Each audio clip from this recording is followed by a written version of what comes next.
जगदेवी सरस्वती सृष्टिर आदिमंत्र ओम एवं प्रेरणा भारत माता को मोर प्रणाम। मुझे लिटिलिसा नवम श्रेणी आरोग्य विभाग छात्री अटे। एठार उपस्थित होता समस्त गुरुजी गुरुमा को मोर प्रणाम और छोट बड़ भाई भाई मानक मोर स्नेहर अभिनंदन। यही सभार मत नारी असदाचरण समाज किपर होर निराकरण किपर से विषय कहर कि सुजोग मिलूँ मुझे निजक धन्य मन करुँची। सृष्टिर कल्याण नारीर सृष्टि नारी हूँ मंगलमयी सर्वंसहा। नारी एकाधारे जड़े जाया जननी एवं भगिनी यही समग्र सृष्टिर मंगल से समस्त दुख को पान कर आमको अमृत देवर पछघुचा दिए ना।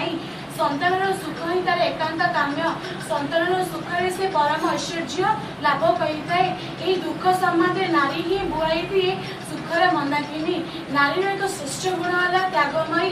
तेणु ये भारत सभ्यता और संस्कृति में नारी को श्रेष्ठ स्थान प्रदान कर निशापान और मादक द्रव्य पान करुवा पुरुष मैंने नारी मान निर्यातना कर प्रति कदर्थ व्यवहार प्रदर्शन करते।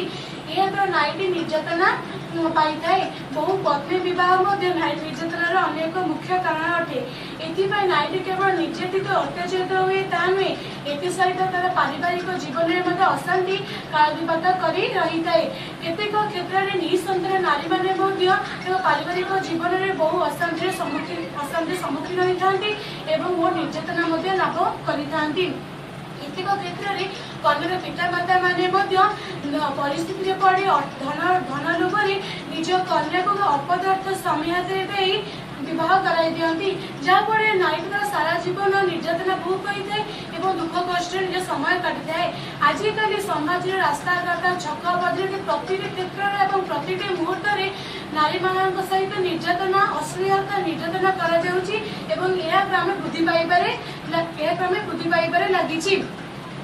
नारी मान सहित प्रति मुहूर्त दर्शन कहले अत्युक्ति हेब ना।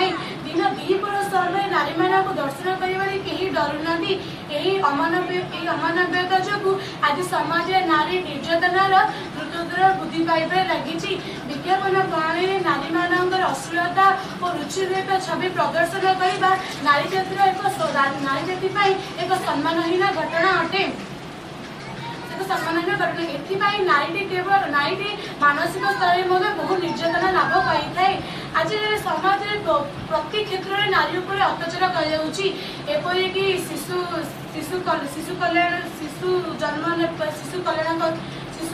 ने कन्या भ्रूण हत्या शिशु पालन में अवहेला करने शिशु कन्या को बिक्री करने निरूपण समय शिशु कन्या मानसिक स्तर में व्याघात सृष्टि होगा खाद्यपेय एवं जत्न अभेद सृष्टि आने बह समय कन्या रूप गुण में अपमानजनक परीक्षा निरीक्षा करने यौतुक शिशु कन्या जन्म माँ को दोषाग्रस्त करने आदि सामान्य दोष माड़ छाड़पत्र विवाह आदि 30 प्रकार शारीरिक और मानसिक निर्यातना नारी अनेक क्षेत्र में विधवा विवाह बाल्य विवाह विधवा लाछना और वृद्धा मान अवहेला आजिकल समाज प्रथम परीक्षा आरंभ कर स्नातकोत्तर समेत आईएएस परीक्षा झील मैंने टपर होती पुओ मान बहुत आगे रोचे।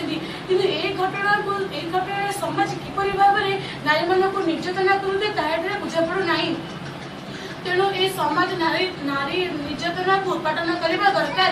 ये नारी शिक्षार प्रसार और प्रचार और प्रसार होगा एकांत दरकार। से नारी संग्राम करवा नारी संग्राम करने दरकार। गोटे नारी शिक्षित और स्वावलंबीशीलता से निर्यातना को ह्रास कर परिमाण को ह्रास कर अनेक गुण कमाई पार। जो मैंने नारी मान को निर्यातना कर अपराधी रूप में परिगणित होती से कठोर दंड दंडित करने दरकार। प्रिय प्रीति दोषणा अपराधी मान मुक्त करदे देश अपराध संख्या बढ़ी चलो। जेहेतु नारी हूँ माता तेणु मातृजातिर सम्मान होम समस्त सम्मान। तेणु मातृजातिर सम्मान रक्षा करने आम समस्त प्रथम और प्रधान कर्तव्य अटे। ये वक्तव्य शेष कर त्रुटि क्षमा करेंगे। जय हिंद।